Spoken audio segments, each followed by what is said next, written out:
আল কোরআন শব্দে শব্দে অর্থ। আজকে আমরা পড়ব সূরাতুল আদিয়াত। আসুন শুরু করা যাক। আউযু বিল্লাহি মিনাশ শাইতানির রাজিম। আউযু শব্দের অর্থ আমি আশ্রয় চাই, বিল্লাহি আল্লাহর কাছে, মিন অর্থ থেকে, আর শাইতানির রাজিম শব্দের অর্থ বিতাড়িত শয়তান। সরল অনুবাদ হবে আশ্রয় চাই আল্লাহর কাছে বিতাড়িত শয়তান থেকে। বিসমিল্লাহির রহমানির রহিম। বি অর্থ দ্বারা, ইসমুন শব্দের অর্থ নাম, আল্লাহি আল্লাহর, আর রহমান পরম করুণাময়, আর রহিম অসীম দয়ালু। সরল অনুবাদ হবে পরম করুণাময় অসীম দয়ালু আল্লাহর নামে। ওয়াল আদিয়াতি যাবহা। ওয়া শব্দের অর্থ এবং ওয়া শব্দের অর্থ শপথ। এখানে ওয়া শব্দের অর্থ শপথ। আদিয়াতুন শব্দের অর্থ ধাবমান ঘোড়াসমূহ। দবহান শব্দের অর্থ ঊর্ধ্বশ্বাসে।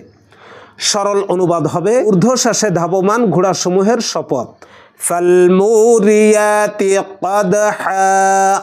ফা শব্দের অর্থ অতঃপর। আলমুরিয়াতুন শব্দের অর্থ বিচ্ছুরণকারী।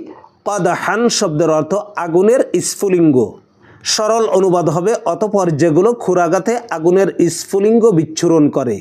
ফালমুগীরাতি সুবহা। ফা শব্দের অর্থ অতঃপর। আল মুগীরাতু শব্দের অর্থ যারা আক্রমণ করে। সুবহান শব্দের অর্থ প্রভাতকালে। সরল অনুবাদ হবে অতঃপর যারা প্রভাতকালে আক্রমণ করে। ফাআসারনা বিহি নাকআ। ফা শব্দের অর্থ অতঃপর। আসারনা সে উড়ায়, বিহি তা দ্বারা, নাকআন ধুলি। সরল অনুবাদ হবে অতঃপর সে সেখানে ধুলি উড়ায়। ফাওয়াসাতনা বিহি জামআ। ফা শব্দের অর্থ অতঃপর। ওয়াসাতনা শব্দের অর্থ অভ্যন্তরে ঢুকে পড়ে। বিহি শব্দের অর্থ তা দ্বারা। জামআন শব্দের অর্থ শত্রু দলের। সরল অনুবাদ হবে অতঃপর শত্রু দলের অভ্যন্তরে ঢুকে পড়ে। ইন্নাল ইনসানা লিরাব্বিহি লাকানুদ। ইন্না শব্দের অর্থ নিশ্চয়, আল ইনসানা শব্দের অর্থ মানুষ, লিরাব্বিহি শব্দের অর্থ তার রবের প্রতি, লাকানুদ শব্দের অর্থ বড়ই অকৃতজ্ঞ। সরল অনুবাদ হবে নিশ্চয়ই মানুষ তার রবের প্রতি বড়ই অকৃতজ্ঞ। আফালা ইয়ালামু ইযা বু'সিরা মা ফিল কুবুর। আফালা ইয়ালামু সে কি জানে না, ইযা অর্থ যখন, বু'সিরা অর্থ উত্থিত হবে সে, মা ফিল কুবুর মা অর্থ যা, ফি অর্থ মধ্যে আছে, আল কুবুর কবর সমূহের। সরল অনুবাদ হবে সে কি সে সময় সম্পর্কে জানে না যে সময় কবরে যা আছে সেসব উত্থিত হবে। ওয়াহুসিলা মা ফিস সুদূর।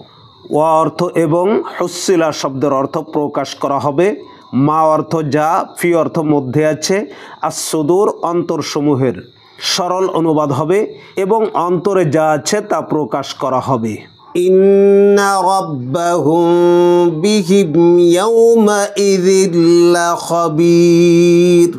ইন্না শব্দের অর্থ নিশ্চয়, রাব্বাহুম শব্দের অর্থ তাদের রব, বিহিম তাদের ব্যাপারে, ইয়াওমাইযিন সেদিন, লাখাবীরুন সবিশেষ জ্ঞাত।